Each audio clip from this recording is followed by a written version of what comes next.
जियानो जा दिनै माने गाबोननिफ्राय बैसागोआ बारग'लांनोसै बे बारग'लांनोसै समाव बैसागो बोथोरनि जोबथा समाव गासैनिसिम दुलाराय बर' रायजो राजाफोरनिसिम आंनि अननाय आरो मोजां मोननायखौ जोबथा बैसागोनि मुङाव फिन बावहरबावनाय जाबाय आरो बड'लेण्डनि जिखिनि रादाबनि जायफोर बिबानगिरिफोर दङ मावथि बिदामोन दङ बिथांमोननिसिमबो आंनि हामलायनायखौ बावहरनाय जाबाय। दिनै सौरागुरियाव फैनानै जोबोद मोजां मोनदों। जानो हागौ बिथांमोना दिनै नैथि बोसोर बे नैथि बोसोराव बिथांमोननि जि हाबाफारि बे हाबाफारिखौ नुनानै मोजां मोनदों।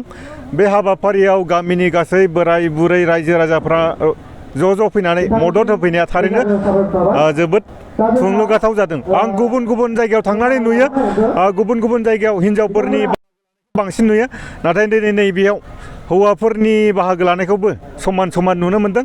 बेनि थाखायनो बे आंनि गोसोआव मोनसे थुलुंगा होदों। जाय समनिफ्राय एबसुआनो जा बा गुबुन आफादानो जा बैसागो खुंथायखौ जेब्लासिम नैबेफोरबायदि स्टेजाव लाबोदों बे स्टेजाव लाबोनाय समनिफ्रायनो बर' हारिमुवा बर'नि जि हारिमु बे हारिमुवा थारैनो एसे फोसाबजानायखौ जों नुबोदों। जाय समाव जोंहा बैसागोखौ लोंनाय जानायजों मास मोनसे गाहाम फालियोमोन, लोंनाय जानायजों समफोरखौ बारग'हरोमोन। नैबे बैसागोखौ नैबेबायदि स्टेजाव लाबोनाया थारैनो जोंनि हारिमुखौ जोबोद फोसाबदों। लोगोसेनो एबसुआ बे हाबाफारिखौ लानाया थारैनो जोंनि बर' हारिनि थाखाय बेयो मोनसे जोबोद थुलुंगा होननानै आं सानो। लोगोसेनो नैबे हाबाफारिखौ गोबां फरायसालियानो लानाय नुदों फ्रि बैसागो होननानै। बे फ्रि बैसागोआव उन्दै गथ'साफोरनो बा फरायसुलिफोरनो जोंनि बैसागो फालिनाया माबायदि बेखौ उन्दैनिफ्रायनो बर'नि हारिमु बर'नि गाननाय जोमनाय बेखौ सोना होनाया थारैनो जोबोद बाख्नायजाथाव जादों आरो बे जोंनि हारिमुखौ फोथांना लाखिनायाव मोनसे गोहोम खोलैगोन होननानै आं फोथायनाय दङ। हारिमु हानजा सुरनायखौ फुङाव लादोंमोन होननानै आं खोनादों। आं बेखौ बाहागो लाफैनो हायासै, अब्लाबो आं दानि बाथ्राखौ खोनाबाय।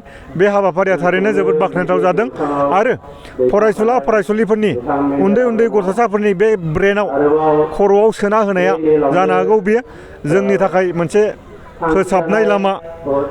सिंनि जायफोर बाथ्राफोर बेखौ बिथांमोननि गोसोआव जुदि उन्दैनिफ्रायनो सोना होयोब्ला जानो हागौ बेयो जोंनि थाखाय जोबोद थुलुंगा आरो माबा मोनसे खामानियाव होगोन होननानै आं सानो।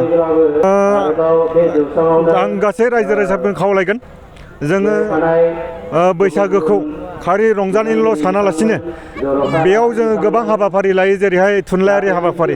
बे थुनलाइयारि हाबाफारिजोंनो गामियाव जिखिनि हाबाफारि बेखौ जोङो गामिनिफ्राय स्कुलनिफ्राय कलेजाव, कलेजनिफ्राय इउनिभारसिटिनिफ्राय जों नेसनेल लेभेलाव बेखौ जों लांनो हाथों। थुनलाइ हाबाफारियावबो लांनो हाथों, गुबुन हाबाफारियावबो लांनो हाथों।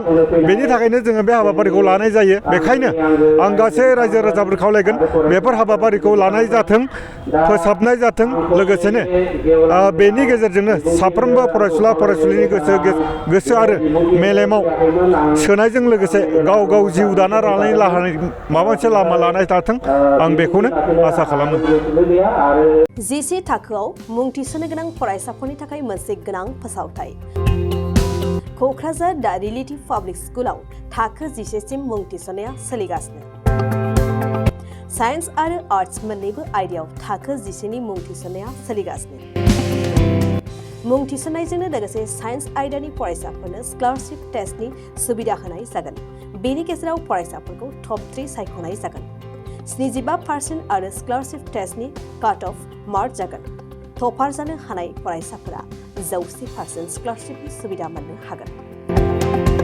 टपार फरायसाफोरनो क'क्राझार दा रिलेटिभ पाब्लिक स्कुला 2 बोसोरनि बेसेन नाङाजासे सोलोंथाइ लानो सुबिदा होगोन।